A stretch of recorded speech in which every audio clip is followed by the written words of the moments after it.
Ready to get started? Yeah, I'm Justin, by the way. My name's Justin Welsh. I'm the former SVP of sales at a company right down on 2nd Street in Wilshire called PatientPop. And I was a sub 10 employee. I was hired on as the VP of sales with just one salesperson, and over 4.5 years grew the business to just north of 50 million in recurring revenue. And prior to that, I was a sub 10 employee at a company called ZocDoc, which I was there for 5 years as well. And it went from, a couple of people in a dorm room basically to being a $2 billion company, and I held multiple leadership roles there. My goal tonight is just to share what worked for me, and I think what worked for me won't be what worked for everyone, and vice versa. And hopefully I can share a few things along with Chris that will resonate with the group and will help you guys discover some new ways to make sales or to generate leads through marketing. So looking forward to it. And my name's Chris Walker. I've run marketing and demand gen at several venture-backed companies, most notably a company called Vapotherm. I was there for 2 years, and while I was there, grew it from a entirely sales-driven, 100% outbound company at 28 million to when I left, it was 45 million in revenue, and 33% of that was coming from marketing-sourced opportunities, mainly through content and social. And so that's where I really figured out the model. I replicated it at a smaller sub 2 million ARR startup, and then started doing it with other companies. So right now I work with 11 B2B SaaS companies, kind of in a similar space as some of the people here, and continue to refine and add layers to the model that we run from a marketing standpoint. So I'll probably serve more on the marketing side, although from a marketing standpoint and looking more at like a revenue engine now, there's like a lot of overlap and things like that. So there's maybe some things that I can weigh in on. My objective tonight is to share what's worked for me 100%, to provide value, answer questions, do whatever I can to help you all be successful. So let's get started. Cool. So the place I wanted to start is a way to set the stage and have Justin answer this, which is, so I'm relatively young, and actually you are too. And so as I've entered, I've actually kind of seen this weird progression in B2B from like 2010 to 2020, shifting from a lot more sales-led to now it's product-led, marketing-led for the most part. But I see a lot of companies continuing to continue with the model that was in 2010. And so what do you think has changed? What would you do differently if you were building a company in 2020 from scratch versus 2010? Yeah, I've been fortunate enough. I got into SaaS in 2010, and I was again like a sub 10 employee at what would go on to be a really big business. And so as I think back to like 2009, early 2010, I think about like pre-HubSpot, right? It would be 5 years before like HubSpot would IPO and like take what was essentially this really popular model of driving inbound leads to grow businesses. And I think one thing that people forget as well, back in 2009, 2010, is we were still 1 to 2 years away from Aaron Ross writing books like Predictable Revenue. So there was no specialization at that point in time either. Really, it was happening, internally at Salesforce and a few other companies. And so companies back then in SaaS, when I joined them, like ZocDoc, they didn't have this specialization or inbound leads. So their whole model for going to market was hiring salespeople. It was just hiring sales headcount and putting that headcount in their business and having that headcount prospect and close business. And I can recall like when the book came out that Aaron wrote in 2011, everybody at the company reading it, Jamie, you were probably there, and suddenly the next day we had SDRs.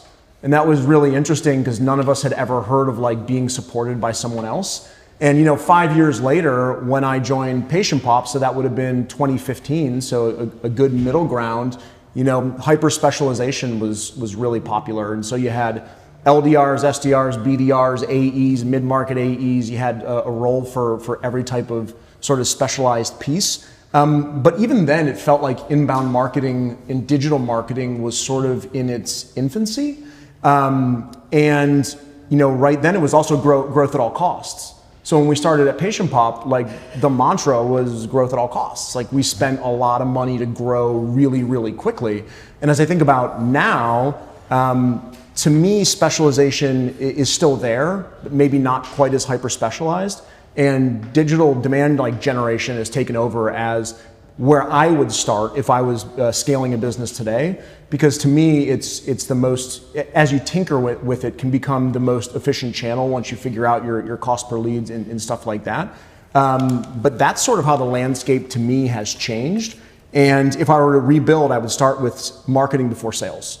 And I think that always used to be sales before marketing, and today I would be a very much marketing before sales guy. And I would place AEs and salespeople into your organization from a capacity perspective.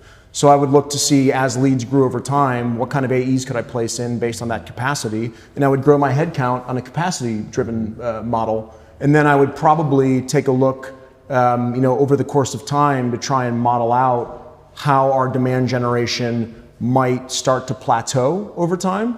And what we did really well at Patient Pop is we got about 18 months ahead of where we thought our demand generation might plateau and started looking at further channels and avenues for growth.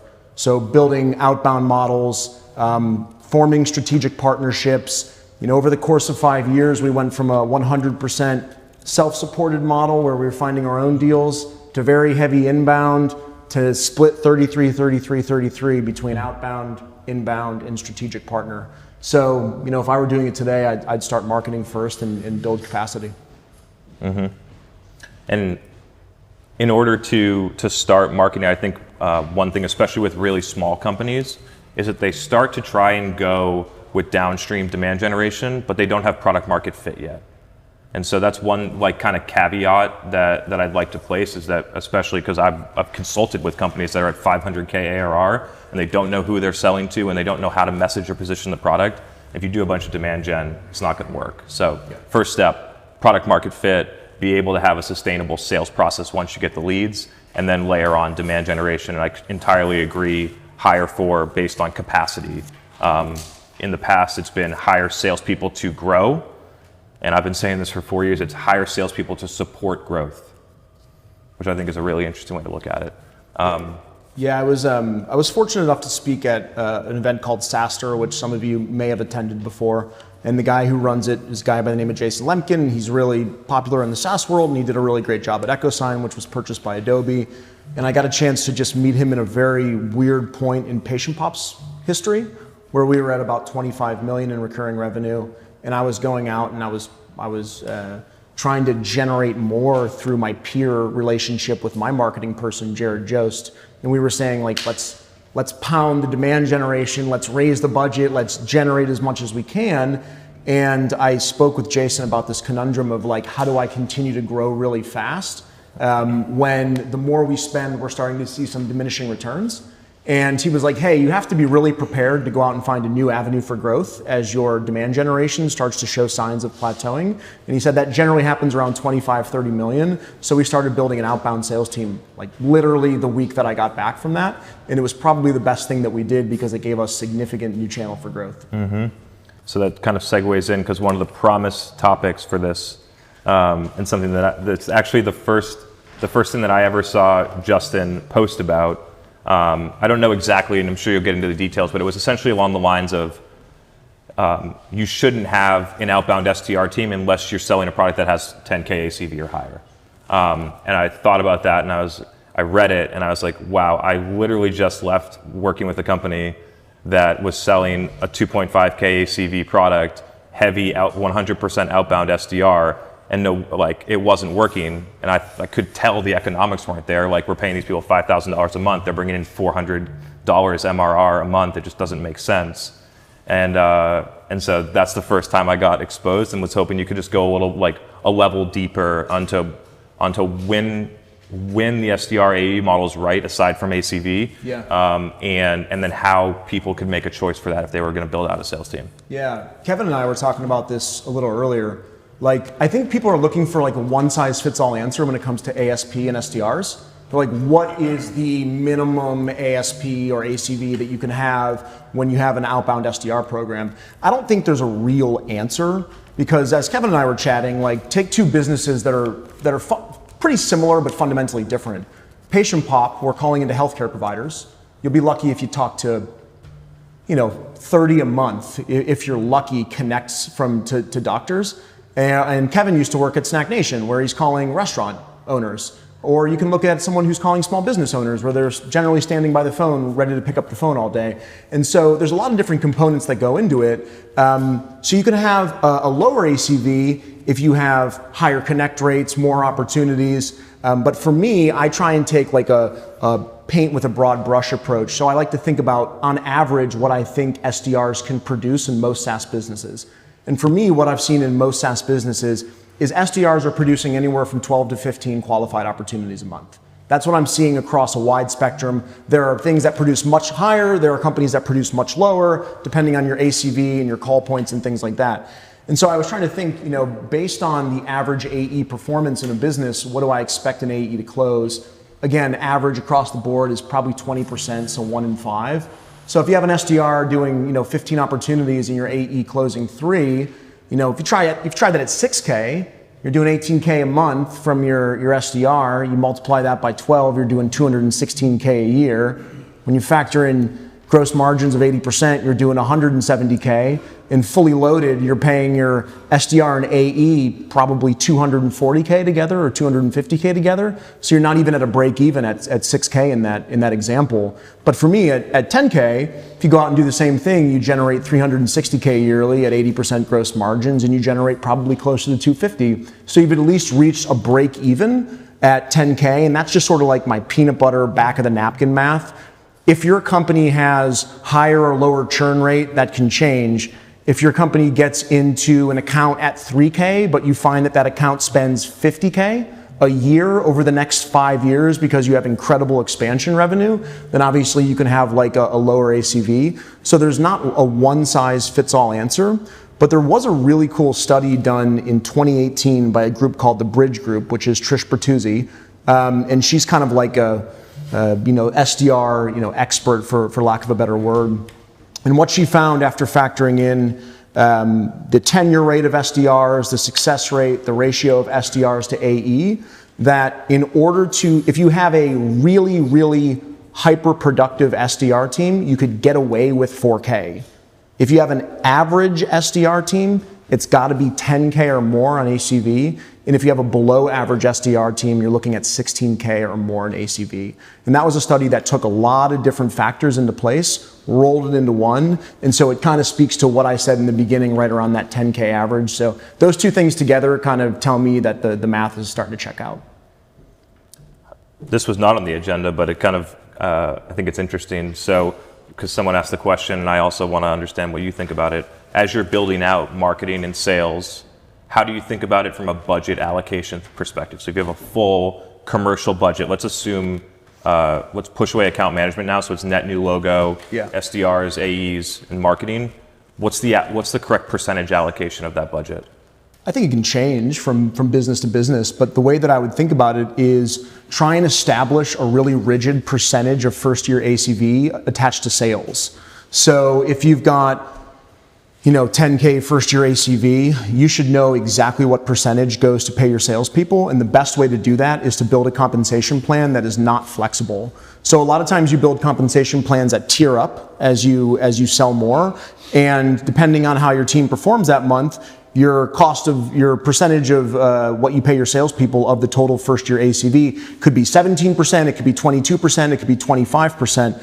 I have a compensation plan, and if there's an email list at the conclusion of this, I'd be happy to send it to you, where you can always nail exactly 20% or exactly 25% or exactly 22% of the total first year revenue to pay your salespeople. And then essentially you build in the margins that you want to have on that first year ACV, and then you back into the marketing number. So if you can spend up to 65% of that revenue in marketing, and that's sort of how I think about it. I always try to pay about 20% sales in the first year, and the rest went to marketing. Yeah. So I was much more heavily leaning towards marketing. Interesting. Yeah. Yeah. So like the company that I entered into in 2016 spent a total of $29 million on sales and $2.5 million on marketing, including headcount. Large, fast-growing, well-funded company.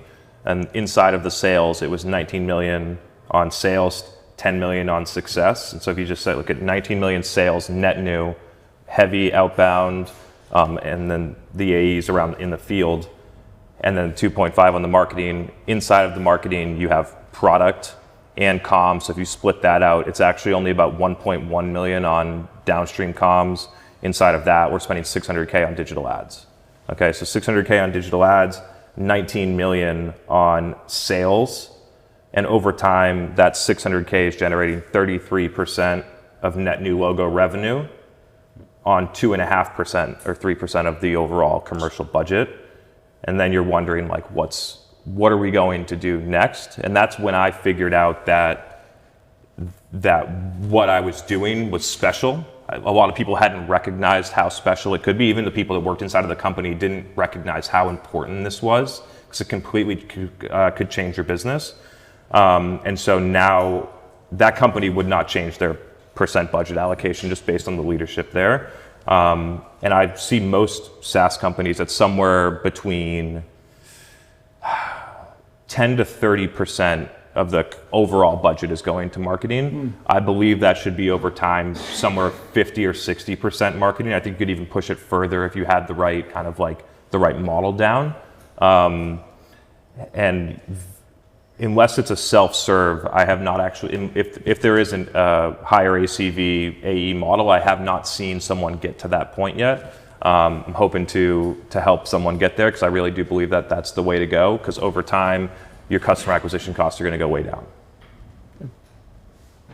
Do I dare ask a question? Yeah, let's do it. Go for it, That's yeah. great. Yeah.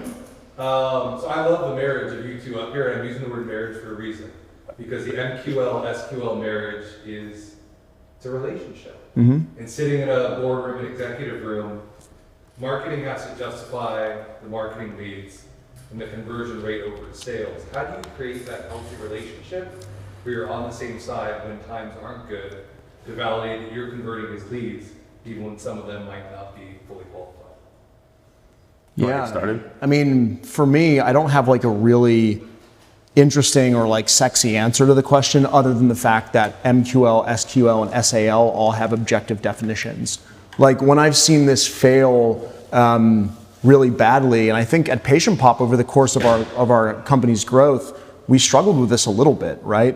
Where it was like, is a sales qualified or accepted lead like when it's just they want to buy today? Like that's a closed won deal, right? Mine is very easy, most of them fall, right? Right, some of them do, but usually what we did was we just nailed criteria, right? So for us, like an SQL had, I think, 4 different types of criteria. It met a certain time threshold, meaning they had set aside a certain amount of time. It was a decision maker by title. If it wasn't the decision maker by title, it was one of these 3 people, and they had an average tenure at the practice of X amount of years, or it was a spouse. So we had like very objective criteria on the Expanded band almost. Yeah, it really was. And so that was how we nailed sort of this objective criteria.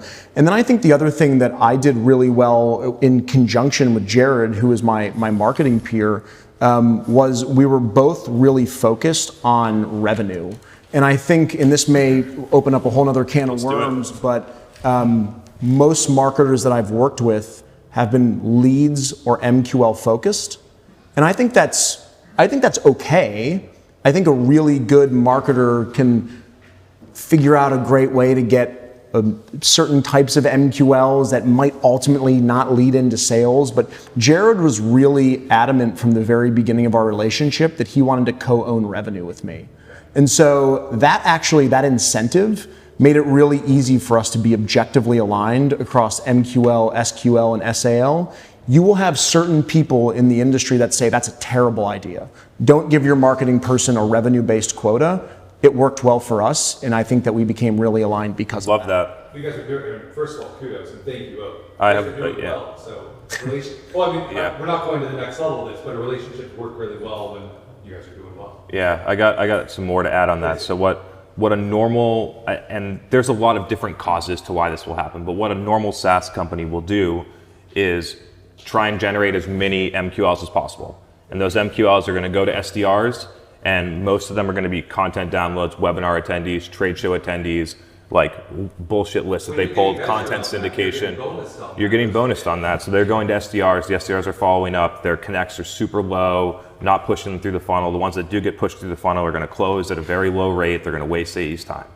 And so what I've done over time and continue to see this work, mainly because the first company I worked for, I did not want to send a bullshit lead to the AEs. They're going directly to the AEs. Your mic drop. And I wasn't going to send them a lead and have them send me an email back saying that person like doesn't even work at a hospital. Like, why are you sending me that person? So I was only sending them people directly fit the ICP. I scanned them myself, made sure they worked at the hospital, made sure they had the right job title. They filled out a form that said, I want to talk to your sales rep. So that was the only conversion point I cared about. Anything up until that point, it sat in HubSpot, and I had a filter so it never pushed into Salesforce until they made a sales action. That's awesome. And when you do that, when those leads convert at 25 to 40%, that's how I found to get the best alignment. When every lead you send to sales, they know that they have a super, super high probability of closing them. Yeah, so going back to your calculations on SDR, ACV, and everything, what are your thoughts? There's another metric you didn't mention, but doesn't the stickiness of the product kind of matter? Like if we're doing it 95%, Yes. it's probably very different than 40%. Right? Totally. Yeah, like there's a lot of different calculations that go into it. So if the lower your churn rate, obviously the lower your ACV can be, and also like whether or not you can achieve net negative churn through expansion revenue. So like I mentioned, even if your entry point's 3,000, right? So you have a real low cost product, but you tell me that over the next 5 years, they're going to add on $10,000 worth of cross-sell products every year, then that actually informs part of your ACV minimal decision. But from like like back of napkin math for me, just looking at first year break even, I look at 10K. But again, it's going to matter from industry, how you sell your product into your customer base. There's going to be a lot of things that go into that. But looking for sort of an average, we were trying to figure that out earlier. Like, what's the minimum that we feel really confident about that you can have an SDR and AE program? You commented on something today, and I commented, I was like, we got to talk about that because I thought it was super interesting. Because I actually don't think companies look at it this way, which is blended CAC. Or companies do look at it as blended CAC, but not as channel CAC. So we kind of went through like the outbound and what it takes to get a 12-month payback or whatever. But when you look between actually at the sources of where the revenue is coming from, and you calculate CAC based on that, it becomes very interesting if you use that as how to determine where to grow from there. It also will pick out holes on where you could get better from a revenue generation standpoint. And so like if you look, most of the SaaS companies that I'll audit, their inbound channel CAC will be somewhere between 3 and 6 times less than their outbound channel CAC. But they're still continuing to scale the outbound channel CAC when there might be a huge opportunity over here. So I just wanted to have you talk a little bit more about what you've seen there. Yeah, I see. What I see, so right now I spend my time advising for about 17 mostly early stage SMB SaaS businesses. So we're talking about SaaS businesses that have raised the seed round or raised an A round usually. And just one thing, and this was actually really common in the beginning history of Patient Pop, was just not doing a really good job with attribution. So we had SDRs qualifying inbound leads, taking white paper and content downloads, qualifying inbounds from our channel partners, making outbound phone calls, and we had this big sort of, in the very beginning, blended CAC. And like, that's what we looked at. And it was really, really difficult for us to understand where we were being most efficient in our business. And that is, number one, a problem. And I think what we really struggled with was multi-touch attribution. So if someone comes in and downloads an inbound piece of content and then gets an outbound phone call and then goes to an event and then meets you in person and then gets a self-generated call in the office, where do you attribute that deal? And we really struggled with that. And so rather than try and figure out the sophistication of multi-touch attribution, which I think is really challenging, and I actually still to this day am not super confident that we were going to reach a really good way to do that. We just picked one and stayed consistent, which may not be the right piece of advice for every business, but we chose last touch attribution. So whatever happened last before the customer made the purchase, our sales cycle is about 9 days, so hyper fast. And by choosing that attribution, we started to be able to separate where our stuff was coming from. inbound, channel partner, reseller, outbound, self-generation. And then we were able to start separating the efficiency of our different channels and start to make some better calls. And oftentimes when I work with companies, I see them just sort of blending all of their spend and all of their growth into one bucket and just calling it blended CAC. And to me, that just seems to be a way to not understand where to be most efficient. So we'll pivot a little bit because one of the questions that was asked is like, how do you, or Justin, you asked it, like, how do you decide whether to continue to scale sales or continue to scale marketing? Mm-hmm. And so I think looking at from a CAC standpoint is one way. I know Justin's business pretty well now, and it's like, I know that there is so much room to go on the demand gen. I mean, from a revenue standpoint, like if you're looking at patient pop needing to be at 50 million or 25 to 50 before the demand generation starts to plateau. Mm-hmm. I would argue that if you continue to do marketing well, then you'll never see a plateau in demand generation. I think that companies talk that they need to go outbound to go to enterprise. I think if you do marketing really well, you get the enterprise to come to you. I think in general, if you do marketing well, more people will come to you. And so, yeah, just kind of wanted to get your thoughts on how to make that decision. I think it depends on your customer sometimes in your product, right? So oftentimes just wipe away the ACV, wipe away the sales cycle. Is your customer playing in a place online where they're active and where you can generate demand? And oftentimes, like for Patient Pop, we had an active customer base. We had an active prospect base. There are 1 million practicing physicians in this country. And of those 1 million, 298,000 will spend $5,000 or more on online marketing for their practice. And so we knew that we had a relatively large pool of people to go after online. So we wanted to do that to the point where it was no longer efficient. I work with some businesses today that don't have a prospect that leans in. They don't have a prospect that is actively searching online, either because that's not where the prospect plays, or because the solution is so new that prospects aren't actually online understanding that it's something they can look for. So to me, that is a really good and strong indicator for me of whether to go outbound or inbound. So when I'm working with companies that have a new entry to a new market where folks don't know how to search for that, or don't know what they're looking for, or don't know which keywords to select, I'm gonna recommend outbound. If they have this really large 298,000 physician group that are actively searching online to grow their practice, I'm gonna recommend inbound. And for us, we saw a plateau, and maybe there's some other things that we could do to unlock that plateau. But we wanted to push that as far as we could go from an efficiency perspective. And so when I left, I think in 2019, the marketing would have put together about 17 million of the 51 million in bookings that we did. Mm-hmm. So it was about 33% for us.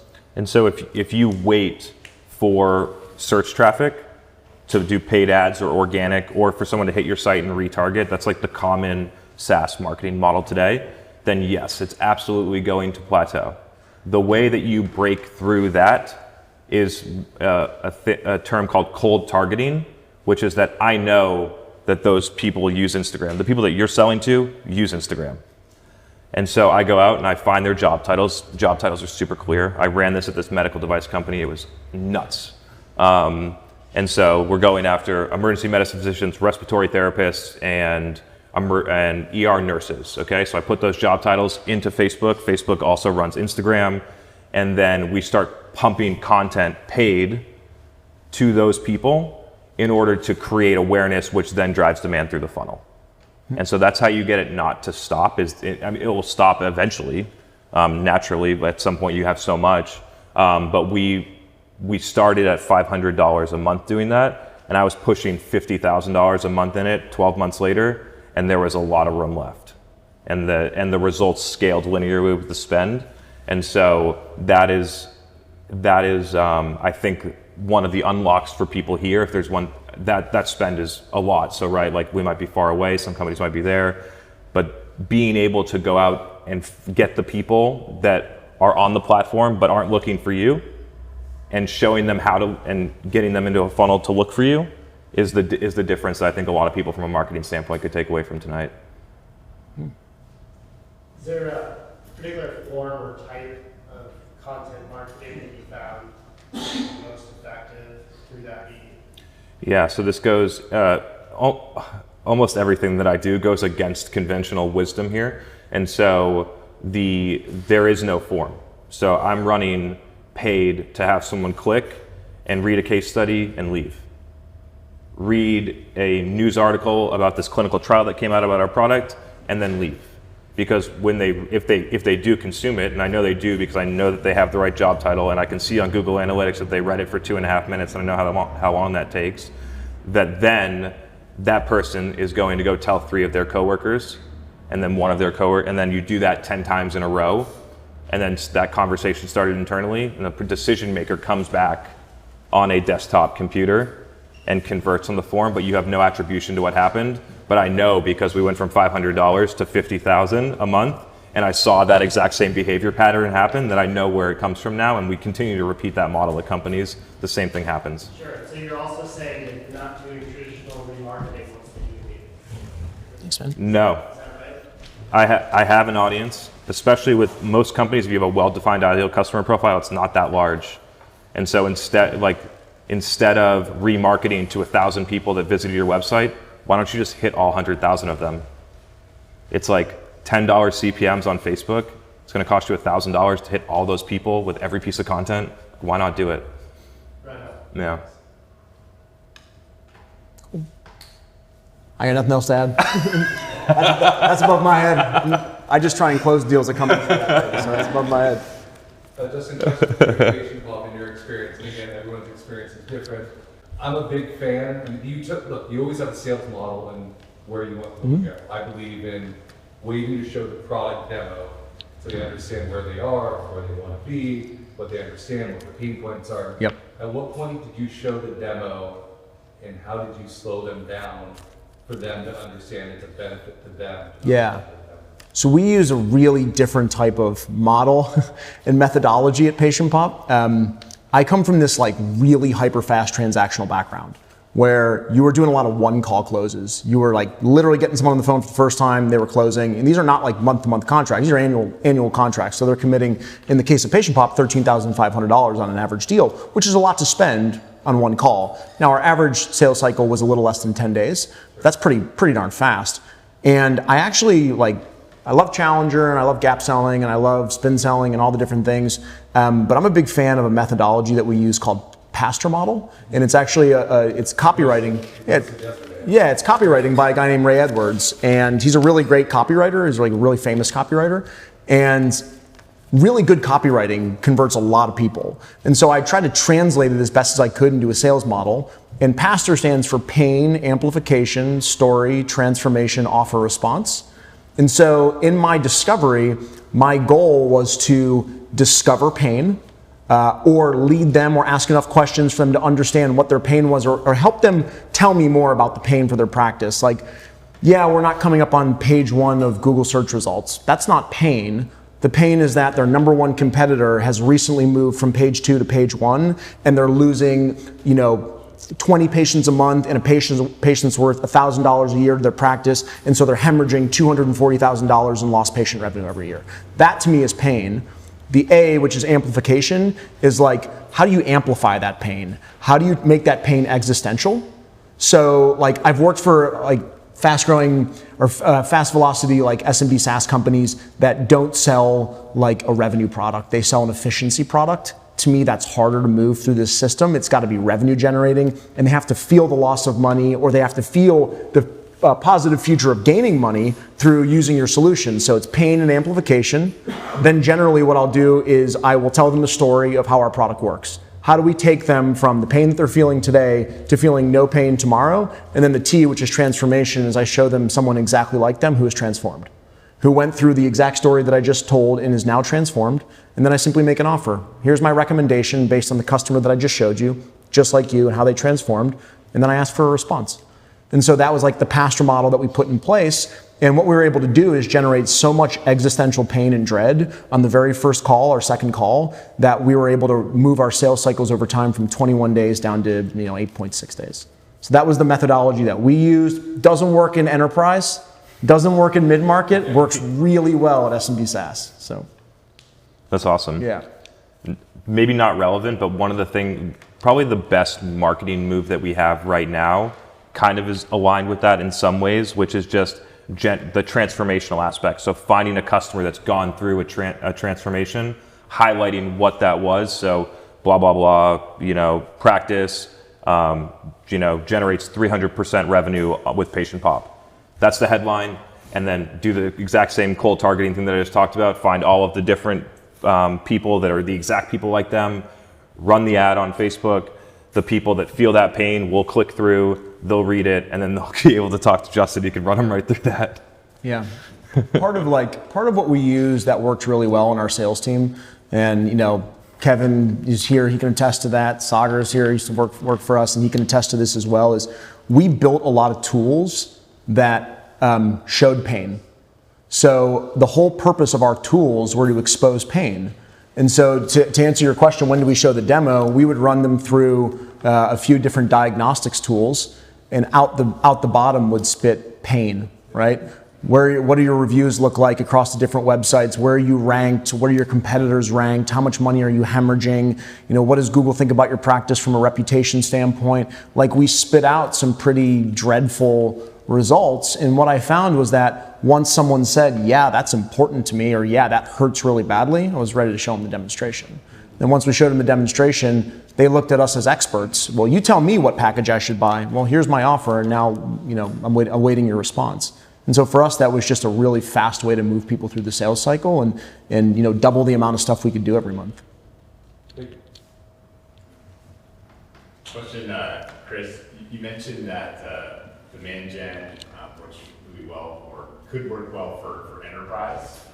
Just kind of curious, what have you seen kind of work in the enterprise space when you're dealing with like much longer sales cycles and potentially in industries where folks are maybe not as digitally savvy and things like that? The answer is really simple. I think the answer is provide more value than anybody else to the people that you're trying to sell to. And so like right now, for my company, we're closing $200,000 deals in 4 hours because the people have been watching the value that I've been providing for 90 days. And so like, I know this can happen. And so it's identify the audience and then figure out what's important to them that's actually important, not that's important that you wish was important to them so they could buy your product. And so what's actually important to them, like the stuff here, I'm kind of talking about marketing, but mainly this is a sales thing because I know that CROs are going to press people when their marketing team's not doing well to call me. So like, I am here to provide value, and I know that we're recording the video, and I know I'm going to put it on LinkedIn, and I know 50 or 100,000 people are going to see it, and I know that's what's going to happen. And so it's how do you reverse engineer what those people want and then figure out how to give it to them and make it better than what anyone else has. And so we're doing that with Justin right now. They're starting a video podcast with nonprofits. This is a really interesting kind of way to approach it. They're interviewing like really successful, you can maybe elaborate on this because I don't fully know the strategy, but interviewing really successful nonprofits about fundraising or anything that they do, and then they're putting out that thing and they're getting nice consumption from it, which then creates awareness from other good nonprofits and then brings people in. I think for you, it would be, who are you selling to? Electric and gas utilities. Who inside of it? People within their energy efficiency department, so program managers, directors, and then sometimes we'll go up to VP, SVP, but the people with the budgets are typically kind of down the So it's pick the audience, and then I would start some type of show, and I would go and ask those people if you could interview them. So actually, like, interview some of those folks and then put those videos out there just through different channels, LinkedIn and stuff. That's what I would do. And Alex, I can just share this as a guy who bought software, like at Patient Pop, right? We bought some pretty hefty software, like we bought Gong, we bought SalesLoft, and we paid, I think over $200,000 or over $150,000 for some of these softwares. when I think about part of the reason that we purchased these really big pieces of software like Gong is I didn't see a lot of their competitors where I was playing. But I see Sarah Brazier and Chris Orlob and their whole sales team is just in my face every day, all day long, writing huge ebooks, case studies, white papers, creating videos, podcasts, shows. Like, you go online anywhere and you are, especially if you've been to the website, obviously, like, they're just everywhere. And so when I was chatting with KD, like, early on, this might have been a couple of years ago, we knew we needed coaching software. And like, we didn't think about Chorus. We thought about the thing that we saw every single solitary day, and that was them. And so that became a really easy purchase for us. I don't think we even looked at another vendor. So that to me is like an example of how I buy enterprise software. We consider that enterprise a pretty hefty expense. That's just an example of like why that was so powerful and why that stuck in my mind is I just couldn't think of anyone else to buy. Mm-hmm. I think the challenge with enterprise is that people want it to happen tomorrow. And if you want it to happen tomorrow, then go do outbound sales. And so if we're gonna do marketing, it's the idea is that when they recognize that they need someone like you, they choose you. They don't think about anyone else. That's the goal. And so the way that you do that, I believe, is yes, by being relevant and viewable, but it's more inside than just having the logo show up. It's about being relevant and providing value, right? Like in some way like that, right? Yeah. So that would be my recommendation. It doesn't happen. It's overnight. I don't expect that you do that you want it to, or that you need it to, based on like where you're going. So that's a couple ideas. But I think the long form content, like I would think about doing something like this. Like I think that what we're doing right now is the best marketing move in B2B, not because I'm trying to sell to any of you, but because I know we're going to create this great video and 100,000 plus people are going to see it, and that's where we get the ROI, is on the content, not on the event. Everyone that's doing an event is measuring it on leads, and then us U20 would get handed off to an SDR, and the SDR would call you all, and it would annoy you because then you realize that we brought you here to sell you something, not to actually provide you value. And so that's one thing for like events that I see B2B SaaS vendors do wrong all the time. If they're going to do something like this, it's either a product demo or they're going to get put in some type of sales outreach later.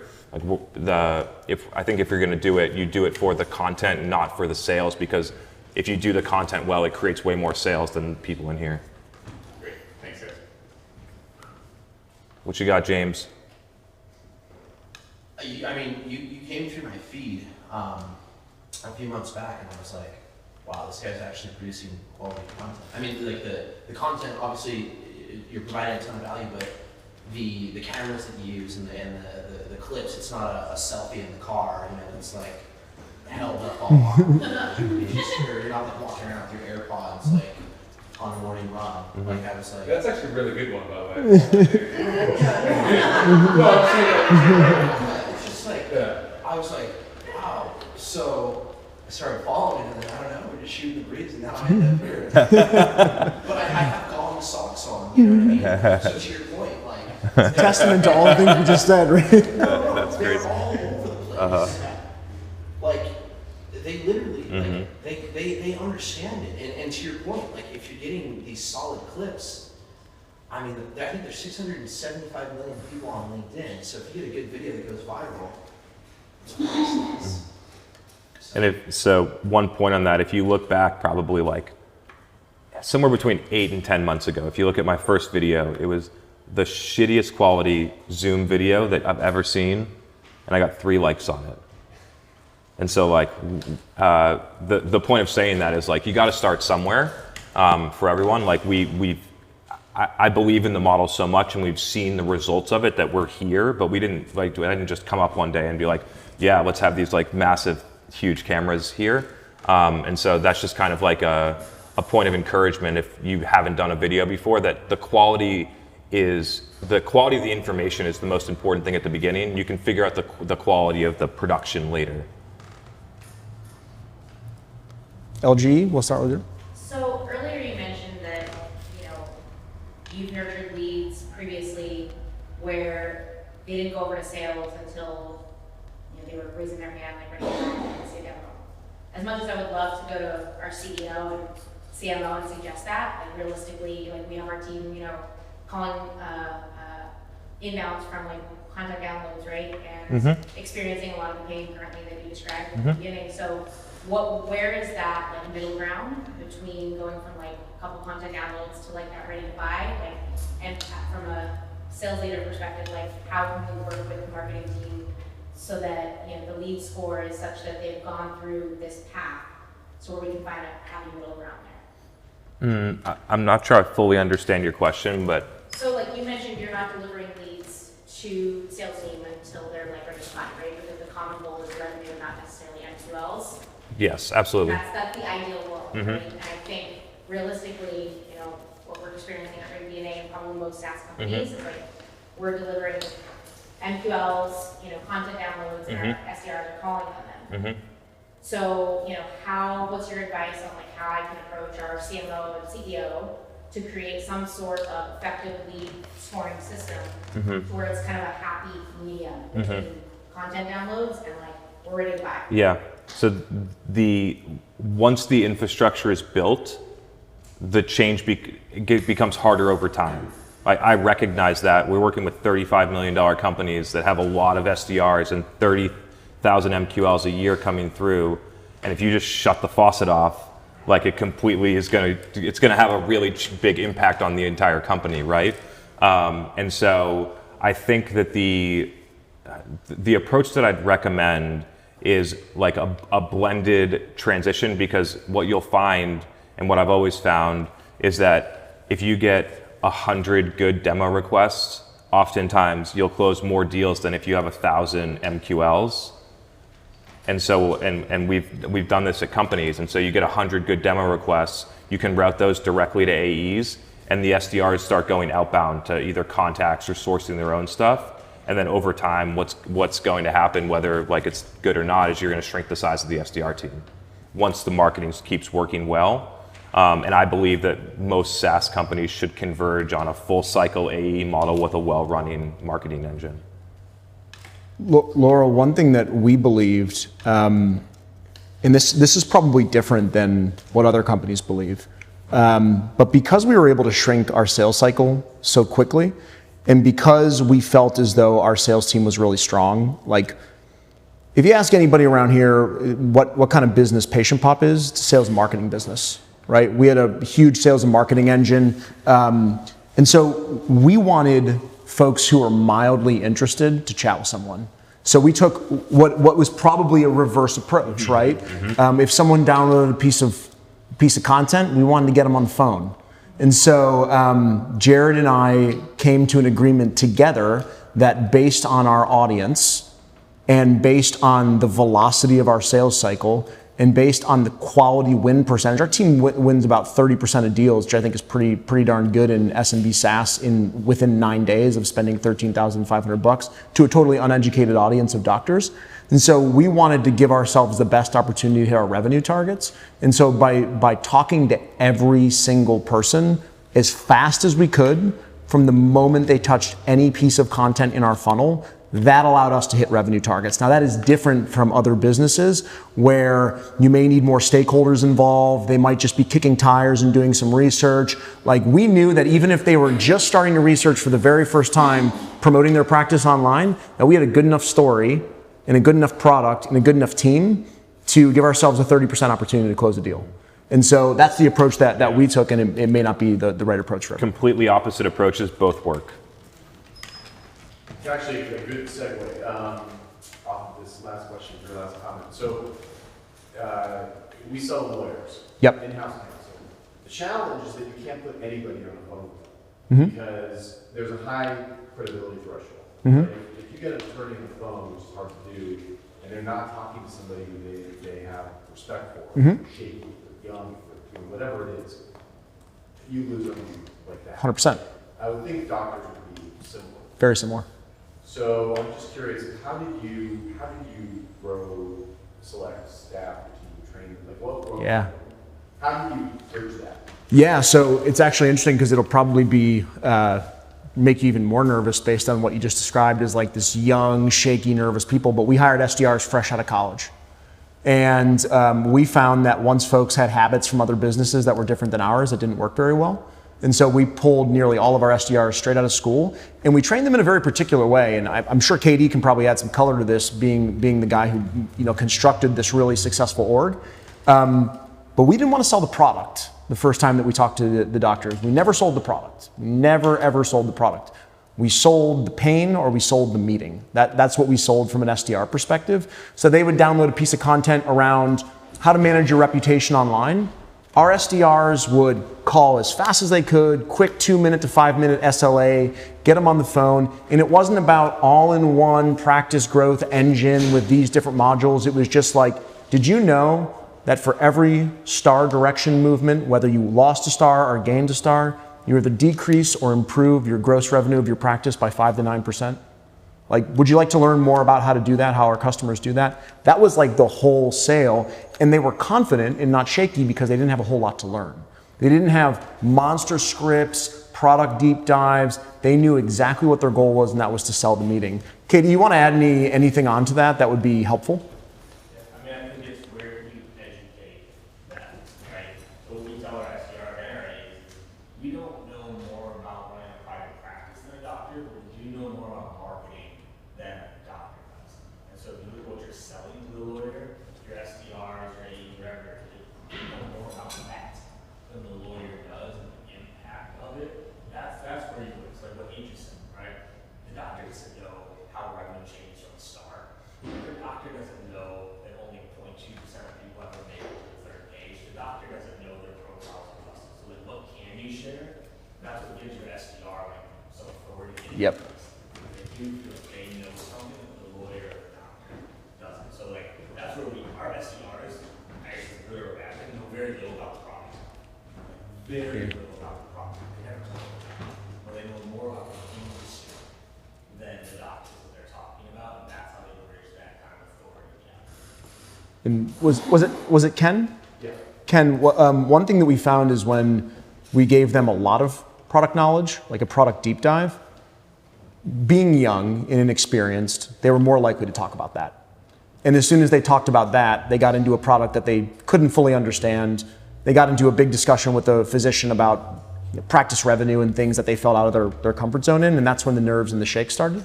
So equipping them with like minimum viable information to have a successful conversation was basically our go-to-market with the SDRs. If that makes sense. It does, I get it. Yeah. Justin, you had a question? Something Justin said earlier about how you guys chose like the last touch as like the Yeah. attribution. Yeah. How did you actually use the attribution? Yeah, it's a bad answer. Like in multi-touch attribution is hard. Like I don't ever walk into a company, and maybe like there's a company in this audience that can confidently say they do multi-touch attribution really well, and if that's true, I would love to learn more about it.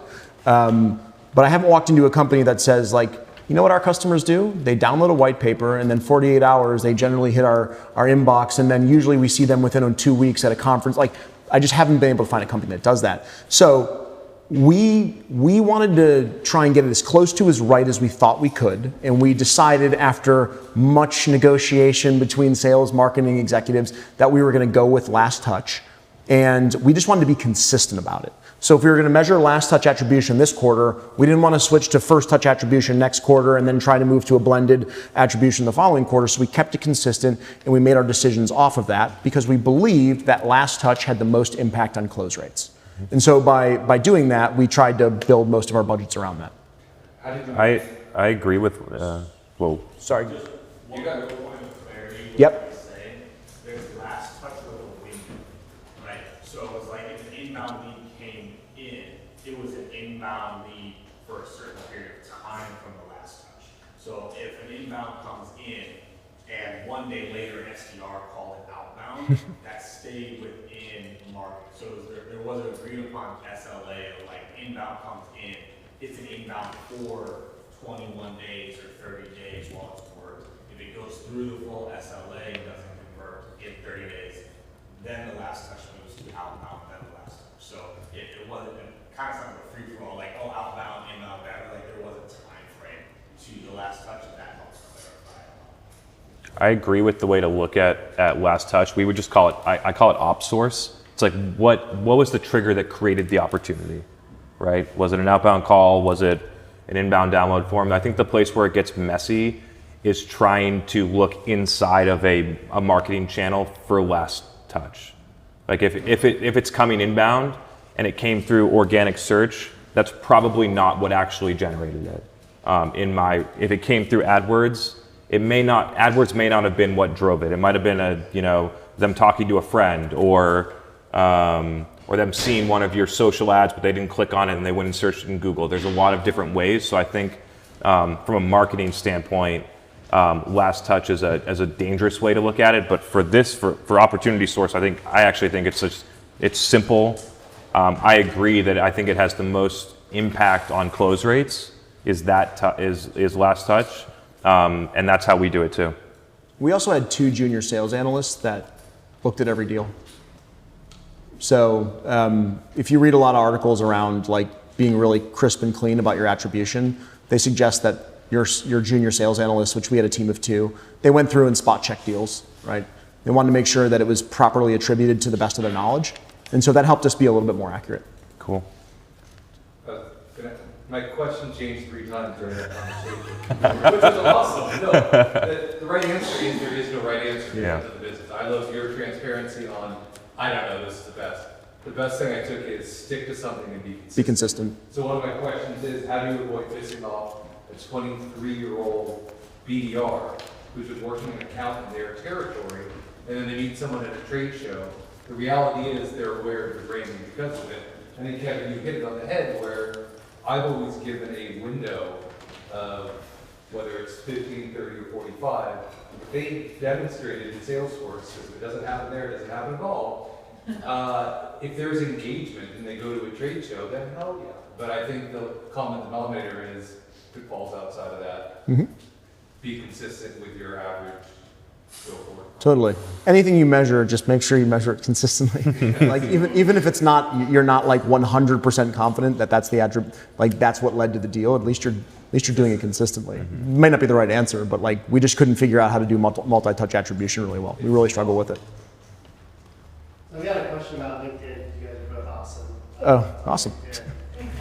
One of the things that I see a lot of is that reps, individual contributors, they're trying to emulate, I'd say, guys like you and others out there that are kind of gurus, for lack of a better term, and they're trying to give life advice and business advice because Nice. platform. We all know this doesn't really work, right? When you scale it to that level. You answered it a little bit as you talked about zero with Gong and some of that stuff, but I'm sure the audience that's going to watch this would love to hear any like tactical advice you have for, I'm a sales rep, I work at any of these companies here. Yep. Like, what does my content actually look like when I step out and start posting? If I were a sales rep at a company, I would talk about some of the things that Chris was alluding to earlier about when he was having the conversation with Alex. Like if I was a sales rep and I was selling to physicians, and I was at Patient Pop and I was an individual contributor, I would be creating interesting content that was focused on helping physicians add value to their practice and grow their practice on a regular basis. And I would do that every day. And what I've found, and without giving people's names so that you don't poach them, a lot of our best salespeople, yes, they got inbound leads. Yes, they made outbound phone calls, but they posted a lot of really good stuff on LinkedIn that was helpful to physicians. And when they actively reached out to a physician that they were connected with and asked for a demonstration, they were often met with very little resistance. And so I think the reason that I believe in it is because to me, it's still an early stage channel for getting really good one-to-one connection. And so the way that I think about it from a sales rep perspective is we all ignore emails. We all get 1,500 emails and we ignore them. And if one of you emails me and I ignore it, it's like, sorry, I went to spam, right? Sorry, I got really busy. But if you text me and I ignore it, then it's like, I'm a different kind of guy if I ignore your text message. To me, LinkedIn still feels like that and other social channels still feel like that to prospects. So if I were a salesperson trying to reach prospects, it would be a place that I would play a lot in and communicate a lot in. So I don't know if that's helpful, Yeah. but that's how I think about it. So your question directly is if I was an individual contributor rep, right? Correct, because everyone's kind of going the route of, I'm going to give business advice to everybody, life advice to Yeah. everybody, build my personal brand because I saw Justin Welsh do it. Right? Yeah. And so I know there's a better way for them, and you guys have probably thought of this, so I just thought it'd be interesting for you. I think everyone needs to make a choice on LinkedIn about whether they're doing it for themselves or whether they're doing it for their customers. And either way is fine, honestly. There's a lot of sales reps that post about sales content or things they know in sales, and eventually they're going to get a better sales job because of that, right? So that works for them. But if you're a sales rep trying to sell stuff to physicians, posting sales advice is not going to help you achieve that outcome, right? And so I think that's one choice that people need to make up front. You can change later, but that's something that I think is one that people should do. And then the other one that I would say is to either talk about things that you know or to interview people that know. Those are the two ways, especially if you're selling to physicians and you don't know. Like, I'd go interview physicians and I'd post the Zooms, right? Because I might not know how to do a procedure or whatever it is, right? When I ran demand gen and marketing at a company called Vapotherm, like, we were selling to neonatologists. I had no idea what was going on in a NICU, but I could get 4 expert neonatologists in a room during a conference and have them talk about a topic for 4 hours and film it and cut it up and then use that as the information. So if we go onto the road where it's like, okay, so I should be talking about what I know, that also evolves. At the beginning, when I was on LinkedIn, I was talking about how to run Facebook ads. Like, I still talk about them, but like the stuff that I've talked about has been changing because I've been testing. Like, I post things. A lot of things I post to see if it would work. Like, it's trying to like really figure it out. So I started talking about sales a little bit, and people start to respond, like, because some of the ideas that I introduce are unique. And so, yeah, I don't know if that's helpful, but those are some of the things that go through my, yeah. Right on. So if you talk about, let's say, interviewing people that have subject matter experts that you want to get basically out there. So how do you motivate those people to come and interview you? What kind of tactics do you use? I usually just message them. But there's no special catch up. People generally are. It usually helps. There's a couple things that help. One, if they already are aware of you. So like, it was a lot easier for me to ask Justin to do this than it might have been for you, no offense, but like, it might have been easier for me to ask him than you, because he's aware of me, and we had a conversation like, 6 months ago? It was a while ago, but like, he knew me. So having someone be aware of you or the company that you work for can be really helpful in a way to get there. The second one is to, when you're interviewing someone, to name the show based on what they think would be cool to be on. So if I didn't know Justin and I wanted it, I would start this, B2B SMB SaaS Sales Experts podcast, and I want him to be the first guest. And if I send that email that message on LinkedIn, I'd say most of the time he's going to say yes. And so that's another way that I could frame it up. We just asked our happy customers. Like, what we found is that most of our customers were really pleased with our results. And also, like, especially when I describe doctors as an uneducated audience, I obviously do not mean that they're uneducated, right? But they are not spending their time doing content, being on video, being interviewed on podcasts. Like, that's all new to them. That's generally not their thing. So giving them an opportunity to share how great their practice has grown, how many new patients come to their practice every day, like, to be able to tell that story, they tell it really emphatically, and they tell it much differently than I tell it. When I tell it, I am trying to make a sale. And so people can see that. But when doctors tell it, they're beaming with pride. And they're talking about how great their practice is, and they're tethering that to the fact that they made a purchase called Patient Pop. And so we had physicians that wanted to get, you can see it every week on LinkedIn, we do a show where we interview physicians and in their practice, and they talk about the growth they're seeing from our platform. And that drives a lot of traffic for our salespeople. So to me, that's a great way to do it. I was just gonna say to your point, when I was at DocuSign, they were like a year away from becoming, publicly traded company. And I believe at the time we had like 13 of the 15 largest financial institutions, as customers, and those customer testimonials are invaluable. I would send those out as part of a cadence, and I would say like, this is so-and-so from Bank of America, and maybe I'd be calling out a smaller bank, like Bank of Albuquerque or something. And I would preface that, Bank of America, we can come in with a custom tailored solution, based on a smaller bank. And I think that's huge. Like, don't take my word for it, take this person's word for it, and then we can, like I said, meet in the middle on a custom tailored solution. So I think customer testimonials are invaluable. I just recently came from a company that unfortunately didn't have any customer testimonials. Yeah, well, I'll kill you. Brought it up numerous times to the director of marketing how invaluable I feel they are, but that was met with fell on deaf ears. Yeah, I mean, I think if you can get them, you're going to be in a better position than if you can't. So, to me, I just asked.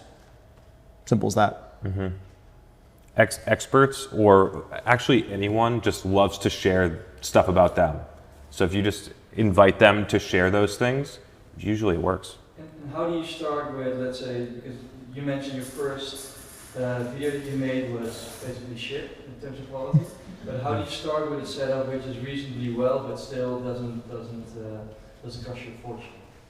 Are there sources that you know that you can? I went on Zoom. Somebody interviewed me on a podcast. I recorded the Zoom. I got the captions on Rev for $3. I had one of my buddies edit the thing, but there's online tools that you could do it yourself. It cost me $3 to make the first video. And like I said, the information matters more at the beginning than the quality of the production. If you put out good information, then you'll see the response that then gives you the confidence to continue to invest in it. And that's kind of like anything that you're doing, right? Like, if you're lifting weights, you're not going to go and lift 1,000,000 pounds right away, right? You're going to start with 5, and 5 works, and you go up a little bit. And I think that's kind of like the approach that I would recommend. Any last questions? Anything to close? No, I think, to me, like the way that people are buying, I'm finding is just changing. And it's been really interesting to step back and recognize how much of a consumer I am and start to think about why I buy the stuff that I buy. And oftentimes when I'm trying to think about marketing or sales, I'm starting to think way more about that kind of stuff. And, for example, like using the gong example, I mentioned this in conversation the other day. I don't know if half the stuff that I see online is really good or really bad, right? I watch someone being interviewed and I watch Chris from Gong creating case studies and ebooks and white papers, and I see him. So my association of him is that he's an expert. That's what I think. I believe that he's an expert. Behind closed doors, Chris at Gong may not be an expert. I assume that he is, and I think that he is, but simply by capturing my attention on a regular basis and by seeing consistent, relevant content, I believe that he's an expert. And so when I go to buy something, I am most likely to buy from him. And I have just tried to be very cognizant of how I've been buying and trying to use that in businesses like Patient Pop, and that's why you probably see, you see me online, you see Kevin, and you see Derek, and you see Jesse, and you see a bunch of people that we work with. It's not because we like it. I mean, we do, we have fun with it, don't get me wrong, but we recruit. Like, people wanted to work there because they saw us and we became regular faces, and they wanted to come be an SDR, be an AE. We were selling. That was our audience, was kids graduating from UCLA and USC and Loyola Marymount. So I just very much believe in the power of content marketing. And, I didn't know Chris from Adam. Like, we just connected and we've been keeping up conversation. And I'm thinking, Chris seems like he knows what he's talking about. He seems like a really sharp marketing guy. But I don't know. I haven't worked with him. But then I know Justin. He's the CEO of a Toba portfolio company, which also invested in Patient Pop. I jump on the phone with him, or we're just chatting, and he said, "Oh my gosh, Chris has 5x'd our marketing revenue." And it's like, pretty soon you start to realize that a lot of these folks are, but some of them aren't. And so for me, it's just getting my mind share has been really interesting. And so all the stuff that we try and produce, we're trying to get mind share. So that was like my final thought on combining sales and marketing and some of the questions around social media and things like that. That's how I think about it. If that makes sense. When I have one like a little bit to close. So Sure. in like 2015, I made a decision that creating content was the most important thing in any business. I do believe that. Aside from the quality of the product, creating content and knowing how to distribute it, I think, is the most important thing. You can build businesses in different ways, but I think that's the easiest and most efficient way to do it. So I started creating content, understanding the impact, and it takes a long time to learn. But at this point, like, I practice what I preach. Like, we have good cameras, we do these things, and I continue to learn how impactful it is as we implement it at companies that are not doing it or are not doing it in the right way. And so I would just leave that right at the moment, the most important thing that you can do is communicate with customers and prospects. And the most effective way to communicate with them is by generating content and distributing it to them online. And how frequently and how efficiently and how well can you do that, I think, is really the difference between how fast you can grow. Appreciate it.